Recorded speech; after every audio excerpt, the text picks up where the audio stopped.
Rise up!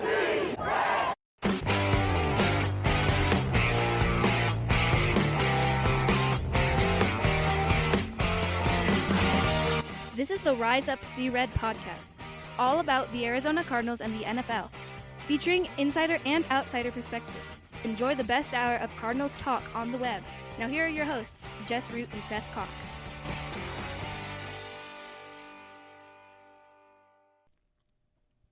Hello, Arizona Cardinals fans, and welcome to the Rise Up See Red podcast, the best hour of Cardinals talk on the web. I'm your host, Jess Root, from CardsWire.com, the USA Today's NFL Wire site, all about the Arizona Cardinals, episode 489. It's our review show. With me is co-host Seth Cox from RevengeOfTheBirds.com, SB Nation's Arizona Cardinals site. And this is the review show. The Cardinals lose 21-16. On the road to the Houston Texans, a game in which they were both exciting offensively and bad offensively, terrible defensively and then really good defensively, and in the end, a game that, they couldn't quite pull it off, and that team was very, very broken up about that loss, weren't they? Yeah, and it's just one of those things that it's unfortunate that, they're basically in,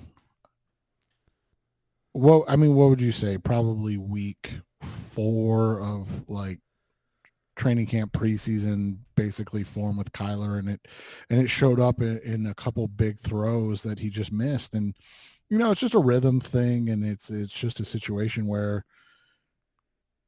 they need to figure out where, when this all comes together, because like you said, there were some real highs in the game again, but there was also some just stuff that you're like, that can't be something they miss. And then on the flip side, like you said, you had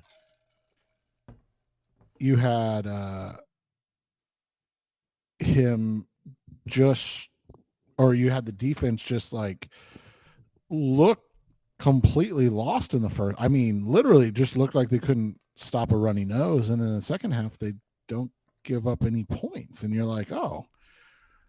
And so the Jekyll and Hyde of this team is interesting, because would it have been better to have both go cold in one half and both get hot in one half?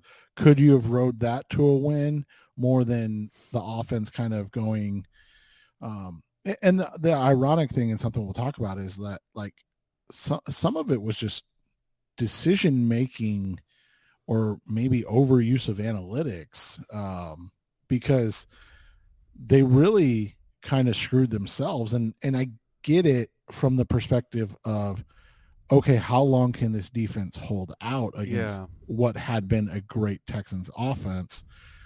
But at the same time, they answered the call every time. And it's just, obviously hindsight's so easy to make this call, but yes, absolutely. If you just kick that early field goal early in the fourth quarter, then we're probably just having a different conversation, right? Very, very possibly, yes.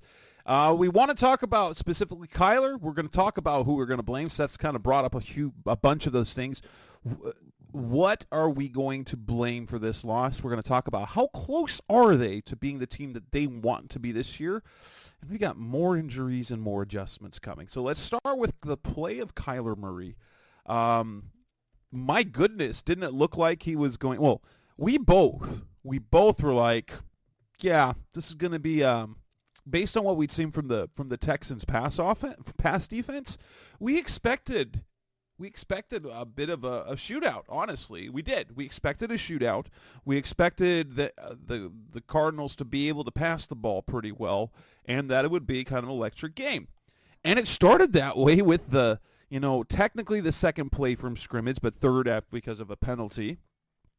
And Kyler throws a bomb to Rondale Moore, bringing up shades of that first conversation Jonathan Gannon had with Rondale Moore in the building about pew, pew, pew, pew, explosive shots. And, it was exactly what we envisioned, or what we hoped this offense would do with Rondale Moore, and just an absolute bomb and a dime of a throw into the arms of Rondale Moore for a touchdown, and that really got things started. But in the end, Kyler Murray was 20 of 30, 214 yards, a touchdown and interception. He rushed for 51, added a touchdown there as well, and it felt like, and I think you would agree, maybe you'll agree, that with what we saw against Atlanta, this was a little bit of a step backward. If you look at the totality of it, actually, if you look at specific moments, because they were in position again to go down the field, only he couldn't pull it off this time, and he, I'm not going to say it was rusty. It's just the timing wasn't there. He had a couple of stinker throws, and the timing, you could tell that it wasn't quite as crisp as it was against Atlanta. Well, and that's just what it was. There just wasn't the cohesiveness. There wasn't the familiarity, and you got to remember, in the end, the plays in the Atlanta game that won them the game were his legs, and then Trey McBride making a great play on the ball to come back and get himself in a position to make a 30-plus yard catch. And in this game, there were instances where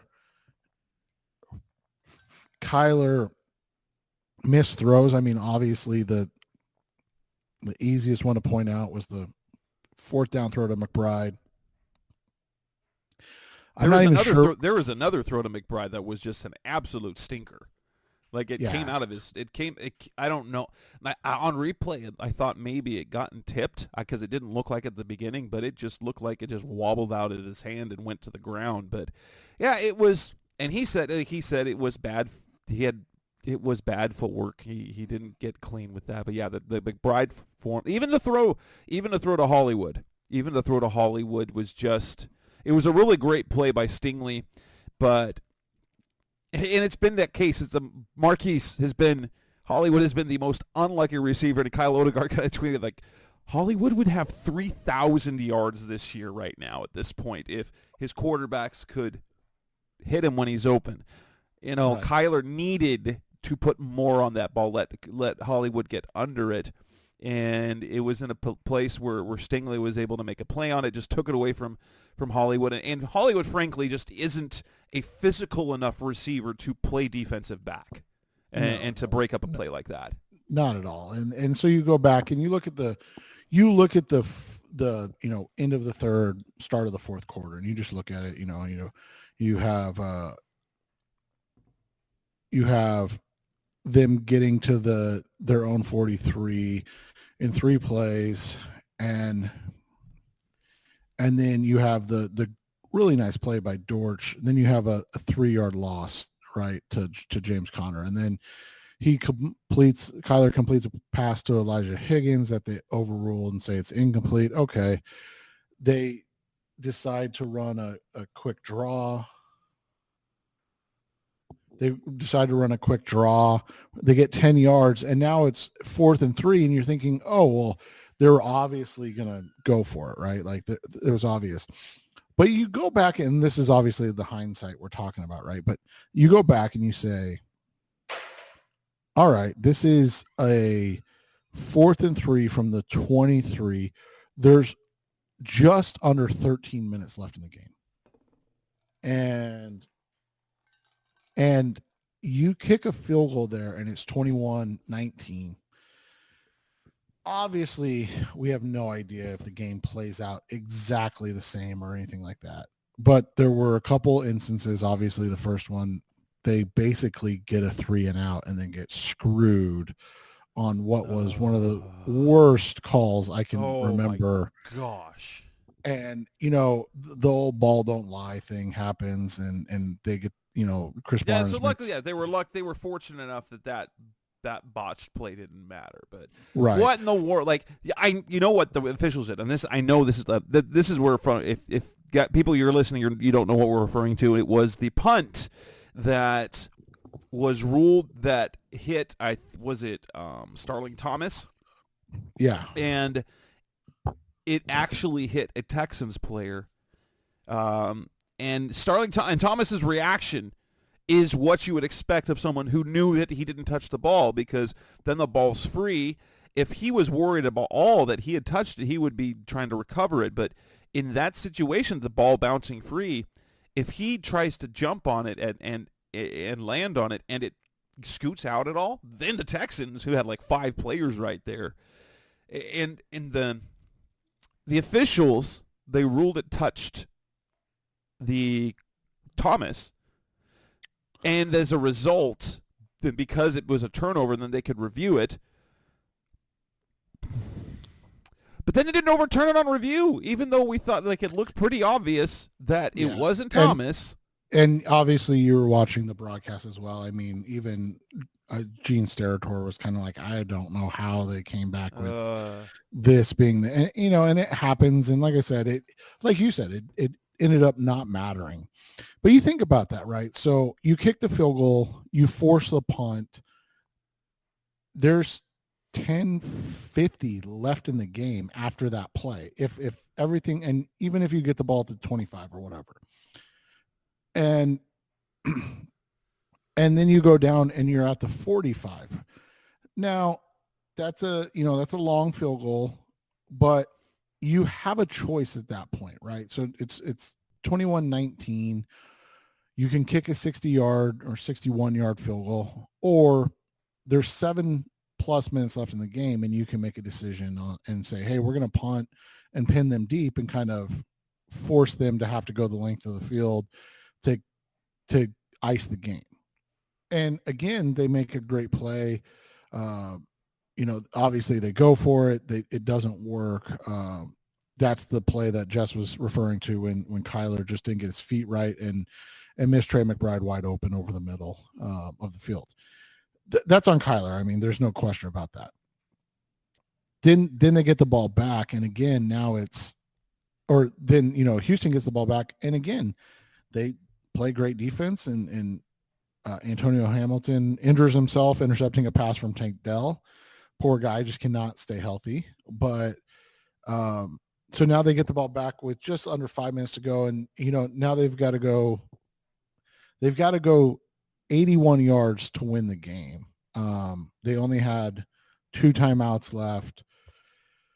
And it just seemed like, even though they went down the field, it just seemed like it was inevitably going to end in a negative way, because even in that situation, you look at it, they had an incomplete pass where it just looked like Dortch and Murray weren't on the same page. Then they get a delay of game. So instead of 3rd and 7, it's 3rd and 12.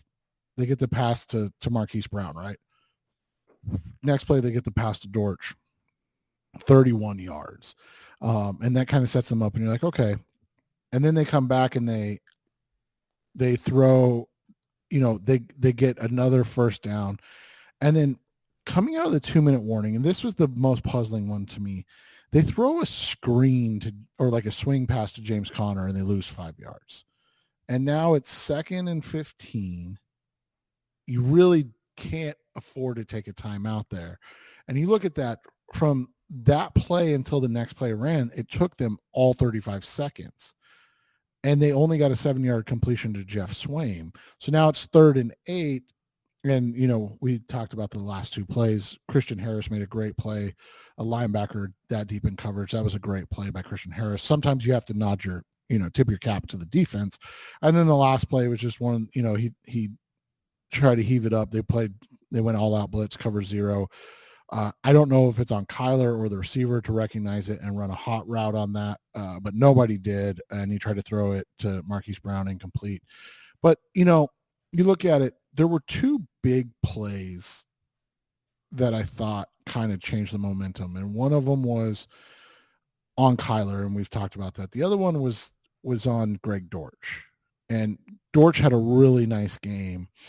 But on that first 4th down in the 4th quarter, 4th and 3, he runs a 2-yard route and just gets plastered. And because he's 5'7", and right, and if you are that small, you cannot expect to fight your way for another yard. No, and it's just bad. And people would say, well, why did Kyler throw it? Well, Kyler's in that situation. Kyler's expecting that he's running to the 1 yard past the yard marker. So 4th and 3, he's at 4 yards. And you have to remember in the moment, Kyler has no way of knowing if he's at 2 yards or at 4 yards. And so to run a 2-yard route there, that's unfortunate. And we have to, admit that the Texans on those final drives did a really nice job of making sure that Kyler could not beat them with his legs. You look earlier in the game, that's when Kyler Murray got most of his rushing yards, right? But I think he had one 6-yard gain that in the fourth quarter running the ball. And it was just, they were bracketing him and then spying him to make sure like, hey, we're just not going to let this guy scramble to beat us. And that was kind of the difference in the game. And it really changed because I mean, everybody knows how explosive athletically he is. But I think the touchdown run really reminded D'Amico Ryans of like, oh, this guy changes the angles of pursuit, because there were 4 Houston Texans players there and just none of them took the right angle. And well, and when you're watching the play in real time, you thought that thought it was dead in the water. Right. And then he's in the end zone. And you're like, wait, what happened? and so from that, you look at it, you just look at it and you go, okay, that's where the things have to come in. They need to be able to make plays in the receiving game. A lot of it comes down to, you mentioned it. Without Michael Wilson, they only have Trey McBride as their physical kind of receiving option. I don't think we realized how much they missed the physicality of Wilson until that game. Right. Well, because it wasn't just you lose. Well, and it's the fact it wasn't that they didn't just have Wilson. They didn't have Zach Pascal either, because all 4 of their receivers are 5'9" and smaller. Well, and it's not even just the 5'9", but only Rondell Moore is really a guy that runs with any type of authority. That's absolutely. And so, like you said, you run that route with Dortch, and it's just one of those situations that you're like, dude, that's on you. You have to have better, field awareness, spatial awareness where you're at. The throw to McBride, that's on Kyler. Like, Kyler's got to make a better throw. The interception, like you said, Kyler needs to put that out more, let Marquise run, similar to what he did with Rondell. And I just think he didn't. I think a lot of that is the timing that we're talking about of like, oh, I needed to throw that 3 yards, 4 yards further down the field and not let it float as much as it did. And that's what I'm saying. It's just time. It's not anything I'm worried about. Like, if this was the Eagles game or obviously the Seahawks game, and it's a similar situation, he's making these errors, it's like, okay, then this is something that we can have a discussion about of like, does he have the feel back, or is it, does he not have it? But like, the one thing we were curious about coming back was his explosiveness, and that's still yes. And so there's one concern about Kyler that, and I think what it is, I think it's partly just a bad habit because of his ability to throw off platform. What we don't see enough from him enough, as I said, enough is just, I think in a situation in particular, like the throw to Hollywood, he doesn't do a traditional base for his throws. Like, he doesn't do a traditional step into his throws. In fact, if you see him in practice, what you see him doing is off-balance throws. Like, he's throwing off-platform. He's throwing while his balance is to the side. It's very baseball-like, what he does. And I was just having a conversation with my son about this. Is like the one thing you're going to wonder if he's going to have to do that the traditional square up, step into the throw, mechanics with the hips, shoulders, and arm.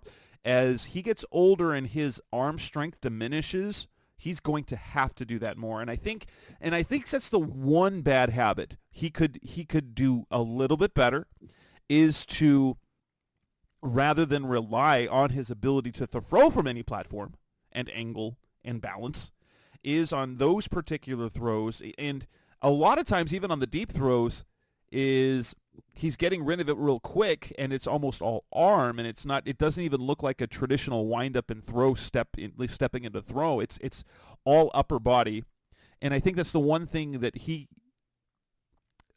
kind of skips every once in a while, then I think on a few throws would do him good. And I think on the Hollywood throw in particular would have been beneficial for him to get that drive with his leg, stepping into that throw and putting the ball where it needed to go. Yeah, and the one thing you look at is you understand that, I think, and you, like you said, it's something to monitor. It's, is it something he can grow into? Was it something that he was working on before the injury? And so, like, is it just a confidence thing in having that strong base and throwing as he goes, or is it something he can't do? And so, it'll be something to monitor. But I think, when you look at it through 2 games, you have to look at it as trending up. I mean, he still had a top 12 QBR once again.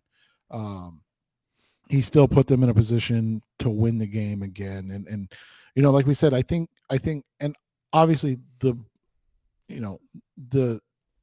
easily saying, like, looking at this through hindsight, you had the opportunities to kick those field goals. And I do understand the analytics, but I think that sometimes people just overthink the way the flow of the game is, because that's the whole thing with analytics, right? Is it takes out the emotion or the ebb and flow of the game and just looks at things from the numbers and says, hey, this is, if you go for it here, you have this chance of winning. If you do, but you had to have looked at it and gone, damn, I mean, defensively, we held them without a score in the third quarter. Like, let's kick a field goal and go have a chance to get a stop and then win a game. And instead, they just were chasing those 7 points. And quite frankly, they kept chasing the same points that they missed when they didn't get the 2-point conversion. Let's pin that. Let's come back and let's talk specifically about that. Let's talk, we want to talk about who's to blame. What do we blame most about that game? So coming next on the Rise of Zero podcast, special for Cardinals Talk on the Web, let's talk about that. Where do we want to put the most blame? Was it the defense in the first half? Was it the offense overall? Was it Kyler's specific plays? Was it the game decisions? That's coming next on Rise Up C-Red. We're back on the Rise Up C-Red podcast, special for Cardinals Talk on the Web. Where do we place the blame for this loss? I mean, we're not I don't like playing this game most of the time, but I do see this worth in a game like this where you had a lot of different choices. And I'm going to be with Seth here. It's like, I thought if there's one thing that we could point at, and when you're down 5, I get going for 2. I do, in a sense, because if you do, then okay, then you put yourself into. But if you're early in the third quarter, I often question why you want to chase points, because you're going to have multiple opportunities later when. I don't know. I get it, but I don't. I'm with you. Like, it's just so difficult to chase points. Gungus, your guy over in Revenge of the Birds, a fan that we both respect a whole lot, and he says, when you go for 2 to set it up for a field goal and miss, then the next time you've got to kick the field goal, right? Right. You've got to kick the field goal, and I think, if anything else, that first decision, it's really short-sighted, and I get it to an extent, but if this was it wasn't a 57-yarder. We're talking a 41-yard kick. We're talking a 41-yard quick kick, which is, generally speaking, a gimme. Yeah, And the way Matt then Prater and the way and Prater was booting the ball like was crazy good. He just hammered that 57-yarder, the 55-yarder, whatever it was. But in that situation, take the field goal, take the points. You get within 2, and then you're within a field goal of taking the lead. It's not as efficient, but look at a couple other teams that are exactly the opposite. You've got Pittsburgh and you've got Denver, who have been doing that all year.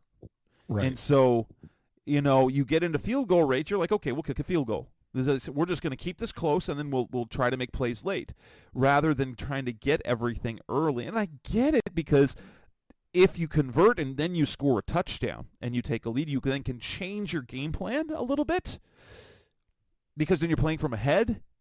But it feels like you don't trust the defense to get you the ball back, especially as good as they're playing, because, yes, the defense gave them a huge hole. They gave up 21 points, 333 yards. Singletary had over 8 yards at halftime. Stroud had 259 yards and 2 scores at halftime. The first half defense was, oh my gosh, the Texans were absolutely shredding that Cardinals defense in the first half. So I guess you can also blame them for getting too far behind. So yes, they got the 7-0 lead, but then they just kind of eroded, which is weird, because even the defense was, if you look at it, it's not like they were killing it, but it was basically towards the last half of the second quarter, the offense kind of sputtered, because they took the 7-0 lead, then they had a 10-7 lead, then it was 14-10, and then it was 21-10. That's where kind of things felt like things fell apart, is that 40-yard touchdown pass over Marco Wilson, and that's when things kind of felt like, oh crap. But then the defense only gave up 86 yards in the second half. They held the Texans scoreless. And when you hold a team scoreless in a second half and you're down 11, you should win the game, right? Yeah, so. Well, especially when you have a scoring drive and then 3 drives that get you within field goal range. Like that's again, to your point, like when you start chasing points early, it's fine, but you have to make the decisions in the correct order. And I feel like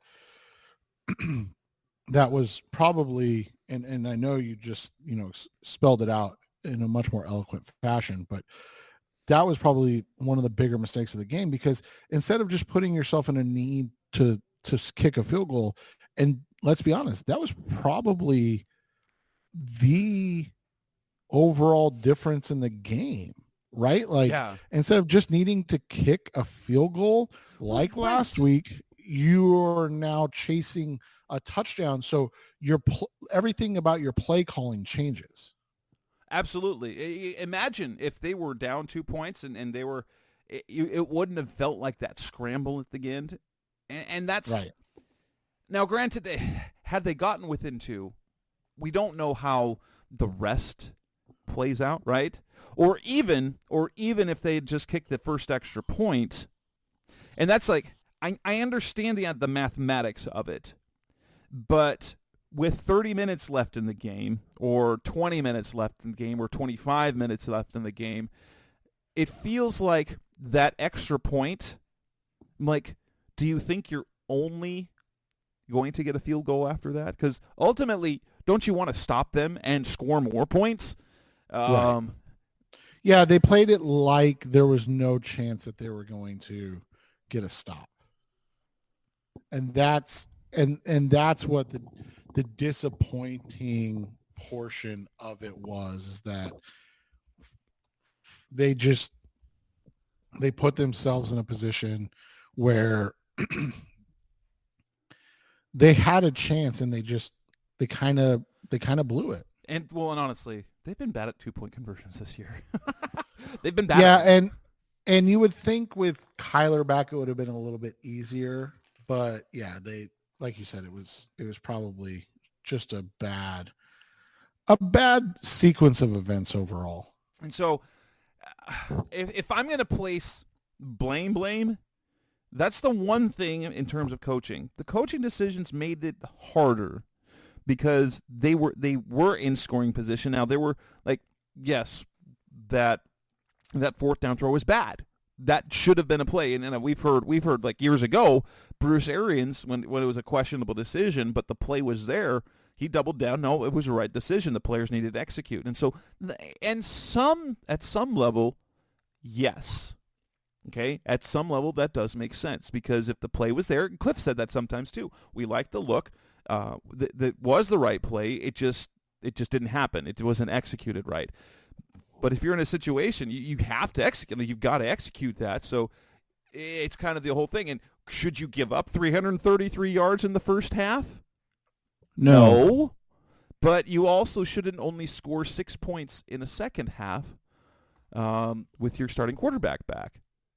But especially when the defense is takes the ball away from C.J. Stroud 3 times. I mean, he'd only had 2 interceptions all year, and they pick him off 3 times. Like that's an extremely great performance by a defense, especially in the second half when you're giving your offense a chance, and when your defense is doing that, and you've got your starting quarterback. That's where that should happen, and it just didn't. It just didn't, and that was the bummer.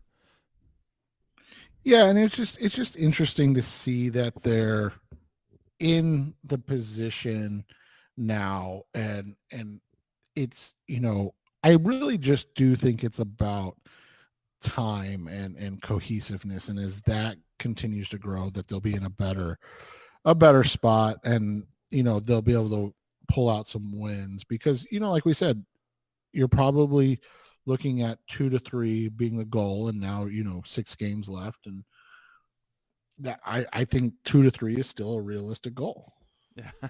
Yeah. And oh my gosh, I didn't remember this. I was looking at the box score. I'm like, I don't remember when B.J. Ojulari got a sack. Was it a full sack or a half a sack? It was a full sack. He has a full sack. Oh, okay. That was for a 1-yard loss. Yeah, I missed it too. It might have been when Stroud started to scramble. That's the only thing I can think. Maybe. So, but yeah, I mean, I thought overall they, And what the heck? Cashman, their linebacker, the game he had? Yeah. 19 tackles and a sack? Whoa. So looking at that, how much, if we want to spread out, this is a radio show type thing rather than our podcast. We don't normally go like this. If you were to assign percentage of blame, the defense, the offense, Kyler, and then the fourth down decisions. How do you divvy up the percentages? I would I put I think it would be 50% of the blame goes to the fourth down decisions. I think I would too. 25% goes to Kyler and 25% goes to the defense because I think they both had a bad half, but those decisions led to the issues that Kyler had being more pronounced, I guess you could say. Yeah, that makes sense. Coming up next on the Rise Up Sea Red podcast, Best Hour of Cardinals Talk on the Web. How close are the Cardinals to being the team that they want to be? That's coming up next on Rise Up Sea Red. We're back on the Rise of Sea Red podcast, Best Hour of Cardinals Talk on the Web. How close are the Cardinals? This is a Cardinals team that with Kyler back, they won a game down the stretch on a game-ending drive, were in position to win, and after that game, the players were not good. Kyler sat at his locker room forever, just very dejected about how they had plays to make that they just didn't do, that the defense balled out in the second half, and they couldn't convert. This is a team, and Josh Woods, he made the comment, it's like, I've been on some bad teams. This is not a bad team. This team is different. And so the question comes to be, how close are they? So on paper, 2-9. They have the second pick in the draft right now. They're the second worst team in the NFL, and they don't have a good defense and they don't have a good offense, like statistically. But if you watch this team play, you can see they're not terrible. How close are they to being the team that we think they can be? This feels like this could be like the way that they're structured. This is a win ugly kind of team, isn't it? Yeah, right now it definitely is. They just lack the talent to do anything else. But they're so well coached, especially on defense, and they're prepared, and those are things that you can't really count on or discount. And so that's the biggest thing I'm kind of looking at right now is you have to look at it and say that they're in positions, and so now it's about, can they overcome the lack of talent? And it's, I don't know how you feel, but if you looked at this just on paper, that you would think that the Texans were the better team, right? Like offensively, defensively, they just have more dudes. And so for the Cardinals to be in a position to win a game or win the game, it shows that they're close. And the guy at Turf Show Times was asking about that overall, and I said, and I said, by the way, is the Rams blog for SB. Oh yeah, and so they were doing their behind enemy lines or 5 good questions preview for the Rams game. So this is where this comes up from. Yeah, and I said, I would love to get your take on it. You look at a lot of things. I think they're 9th overall in sacks on the team, or in the NFL, 9th. They're 30th in pressure rate. What? And then they're dead last in quarterback hits, like dead last in quarterback hit percentage. And so they scheme extremely well to get sacks, but they don't have a singular guy that you're just like, hey, this is a guy that can cause havoc over and over and over again, rushing the passer, right? And then you look at it, and you look at that game and you say, if you're talking about like a lot of what happened on Sunday, you're frustrated, and you should be. I mean, that's a winnable game in a season where you lack the talent that you'll be in a lot of winnable games. Yeah, and so you look at it, they just don't have a pass rusher, right, that strikes fear in creating pressures or creating havoc consistently. They do a great job of scheming up things, though. And then you look at their performance on Sunday, and you look at the overall aspect of it, and you go, man, can you imagine? And obviously, I still think it was the right decision, but can you imagine Will Anderson on that defense? Did you hear? I know. The interest is complete side note. Pro Football Talk had a quick interview with him, and I know he's saying that he would say something different, but being there in Houston, he said, "I'm glad I'm here and not there," referring to Arizona.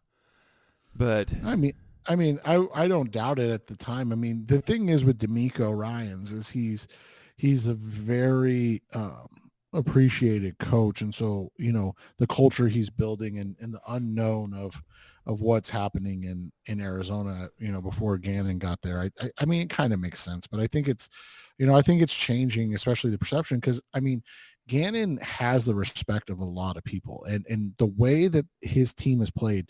Now, you're only going to get that respect for so long, but it feels similar to what you're seeing in Detroit with Dan Campbell, right? Yes. Like that they're building the culture into the right thing. And that's, I think, the biggest thing is you look at this and you go, there's so much time left in the season. I know 7 weeks doesn't seem, or 6 weeks doesn't seem like a lot, but there's so much time left in the season. And when you look at the mock drafts and things like that, like one of the most positive things I can say is that the Arizona Cardinals are in such a good spot for what they need heading into the season. And I just think that is how you have to look at the situation. It's unfortunate that they're missing out on a win like they should have had last week, right? But if you just look at the outcome, you're going to miss the process. And I think the process is telling us that if they get a guy, say in this instance, you mentioned it earlier, they're drafting number 2. Say they're sitting at number 2 and the Giants or the Texans or the the Titans or the Falcons, or maybe even the Commanders, right? Or all need to get in front of the Patriots, who are sitting at 3. Or the Patriots are even like, hey, we'll give you, 3 and 36 or whatever it is.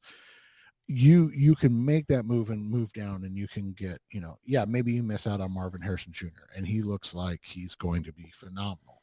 But you can get, a guy that helps out along the offensive line. And then you look at that pick later in the draft right now, and there's just so many enticing guys that could fit in on this defense, where realistically, I mean, if you look at this defense outside of the safeties and pre-injury this week, of course, Kaiser White, what guy are you looking at going, oh, they don't need to worry about replacing him or finding somebody better than him? No, literally every position. You're like, oh, you look at everyone, you're like, he's nice, but you could definitely do better.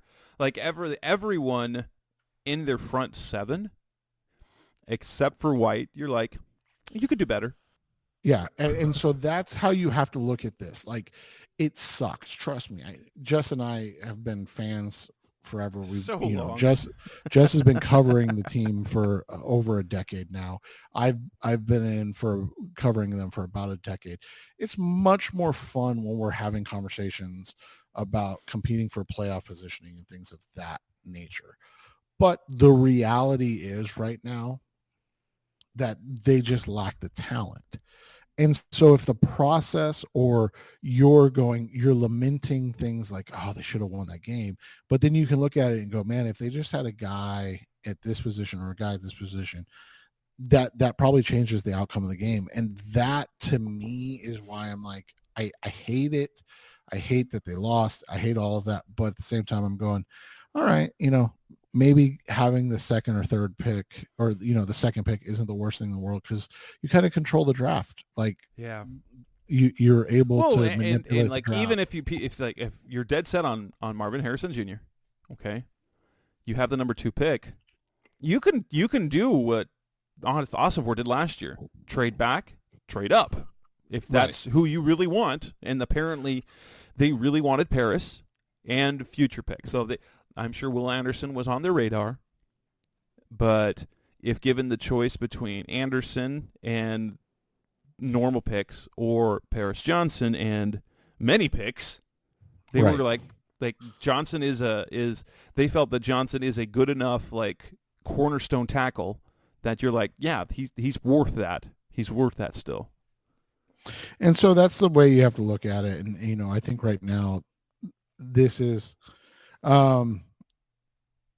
it's just one of the situations where I think that it's unfortunate, but you also have to, being patient is probably the wrong word, but you have to understand where you're at in the process and understand that you're not close to being at the end result. Because if this is the end result, then yes, this is obviously completely, useless and a waste of time and blah, blah, blah. But I think with how close they seem to be, that you have to be excited about, like, hey, once they get some more high level NFL talent. And that's, again, I hate bringing this up almost every week, but that's the other reason that Jess and I are just like, unless it's just so bad with Kyler, you can't move on, because it just, whether it's the draft pick at 2 or 1 or 3 or whatever, or the free agency money, like you're really cutting your nose off to spite your face at that point, because you're saying like, okay, we lack all this talent, but we have to get a new quarterback. Okay, well, so your best trade chip, your number 2 pick, is gone, because you can't trade that pick away and then just go pick somebody, right? Like we've seen how that works. And then obviously I would assume you're not keeping Kyler on the roster. So now you're saying goodbye. You're saying goodbye to $40 million in free agency money. So like all of a sudden you're like, okay, well, we're going to sacrifice the talent again for one more year to get this quarterback to have in-house for a year, where, okay, maybe instead of winning 3 games, now we win 4 games. And then in 2025 we can compete. I just don't see how a fan base, a coaching staff, I don't see how an organization can sell that. You know what I'm saying? It doesn't work very well. Absolutely. Coming next on the Rise of Zero podcast, best of Cardinals talk on the web. There's more injuries to 2 more defensive starters. How are the Cardinals going to handle that moving forward? That's coming next in Rise of Red. We're back on the Rise of Red podcast, best of Cardinals talk on the web. Cardinals suffered 2 big starter injuries in the third. At least it looks like. We'll see about Antonio Hamilton. 3 guys left the game. Antonio Hamilton did something with his groin on the interception, which was a great play, but the way he came off the field, you're like, he's probably not playing next week. Kaiser White left the game. It was first reported as an elbow and a shoulder. Turns out he tore his biceps. He's done for the year. And then Lecky Fotu left with a hand injury. Turns out to be a broken bone in his hand, and despite an initial report from Ian Rappaport saying that he could get surgery and might not miss any time, the Cardinals put him on IR with White today, reporting Tuesday. So he's done until, at best, he can play in the final 2 games. So that makes now 3 defensive linemen, 2 of them who were starters to start the season, and a third who was starter in Caliban, Carlos Watkins, that are on injured reserve. That is the third torn biceps that we've dealt with, that, L.J. Collier, Carlos Watkins, and now Kaiser White. What, at least at linebacker, having Chris Barnes, I think he's not at the same level as White, but I think you feel better about that situation than the defensive line. It looks like I thought maybe they would, but how they changed it on Sunday is that Josh Woods became the green dot guy, had the signal caller, and they brought in Barnes to play the Woods role. We'll see if that is reversed this week. If they bring in Barnes to play the mic, and then Woods plays what his normal role would be. But that defensive line keeps taking hits, and they keep adding guys, and they get a little production, and it's really unfortunate because Fotu is having the best year of his career. Like, he was being impactful this year for the first time in his career. With his first 3 years, it looked like he was, and I will say, Lecky Fotu was one of my favorite picks in that draft because of the potential that he had. And he just never did much in the Cardinals defense for the last 3 years. And this year, playing basically a traditional nose tackle and building the role a little bit like that, he had 2.5 sacks. He's been impactful. He's been healthy, and now he's out for 4 weeks. Can they really afford to take any more hits on that D-line? Right, and that's been the crazy thing, and goes back to my point of the process is just, it's fine because, Fotu was a starter, don't get me wrong, but he was the least utilized starter when everybody was healthy, which was 2 games. So, I mean, who knows how it would have played out over the season. But he was going to be the least utilized starter. And now, he was playing out of necessity, 40 to 50% of the snaps. And so this is just a situation where I just truly,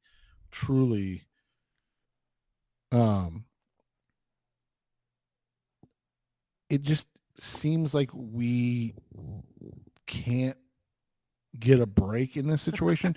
and it's funny because, you know, I don't think when you look at it, you and I are like, oh, this, you know, if these guys are healthy, they're a 5-6 team. No, I don't think that's what we're saying. I think what we're saying is that you're just able to compete better. Yeah, they'll have a less bad defense. Like they've done okay, and then there's some metrics they do okay, and then there's others like you're like, ew, like they give up the second highest opponent passer rating in the NFL entering last week at 101. That, you know,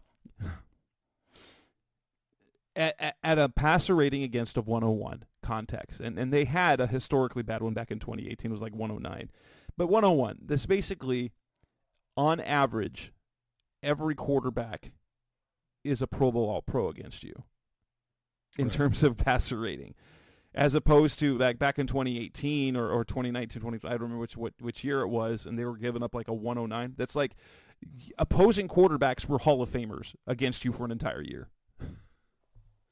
Right, and that's, you know, what makes it difficult. And, you know, it's just a situation that it just seems untenable, and it always has been. I mean, we knew that, and like I said, the big thing was that you just don't have the talent anyways, and now you're losing what is probably, you know, one of your more talented players. And so it just makes the whole situation a little more difficult to deal with and having to work through, because it's just not something that you can overcome, especially this late in the season, right? Yeah, because what you definitely need is more Roy Lopez and Ben Stille to fill the middle of the defensive line, right? Right. I mean, Roy Lopez he's not bad, but Ben Stille is a guy. And Jonathan Ledbetter still got the shoulder injury. We'll see if he can come back this week. But they're having to go deep into that defensive line room. That's now, you know, 2 of their 3 opening day starters are on injured reserve, and then their best backup in Carlos Watkins is now on injured reserve.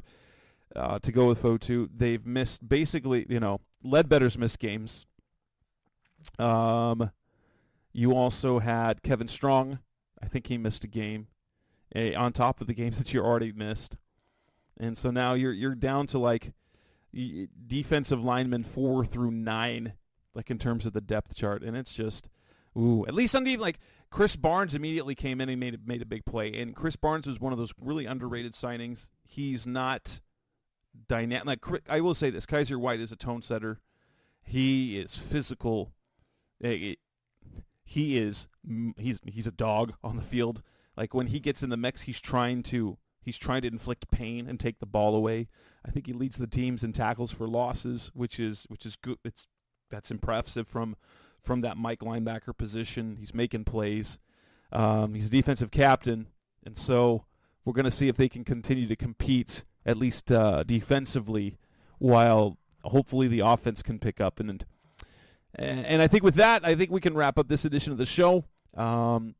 The rest of the week is a little bit up since it is the holiday week. It's a little bit up in the air. We don't know whether Seth and I are going to we'll try to do a preview show for the Rams game, and I'll try to get Cam DeSilva from Rams Wire as well sometime this week. But if not, you know, at minimum, we'll talk about the Rams next week after the game in next week.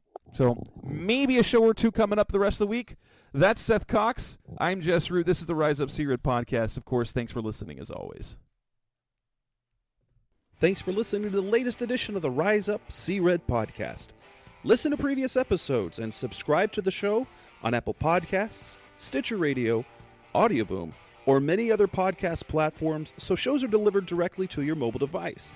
Please give the show a 5-star rating and always support the sponsors who support the show. We'll be back soon for the best hour of Cardinals talk on the web.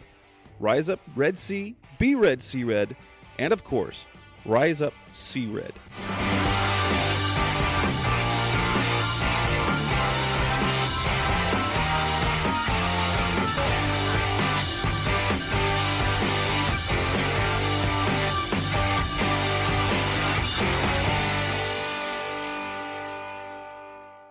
Roll!